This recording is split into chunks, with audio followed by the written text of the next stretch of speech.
আমরা গর্ব করে বলতে পারি আমাদের এই ছাত্র অধিকার পরিষদে বাংলাদেশের যদি গঠন না হতো 24-এর গণঅভ্যুত্থান হতো না।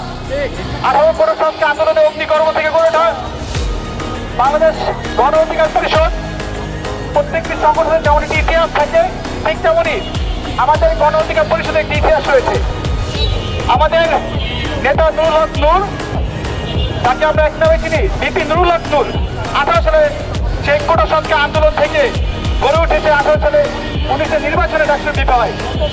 পরবর্তীতে আমরা কাঁটাতারের ফেলানি এবং আটার ফারাক এবং মোদী বিরোধী আন্দোলনের মাধ্যমে আমাদের ছাত্র অধিকার পরিষদ থেকে শুরু করে যুব অধিকার পরিষদ, শ্রমিক অধিকার পরিষদ, সর্বশেষ 2021 সালের 26 অক্টোবর বাংলাদেশ গণ অধিকার পরিষদ আমরা গঠিত করি। আমাদের সংগঠনটি অন্যান্য সংগঠনের মধ্যে চাঁদাবাজি সংগঠন নয়।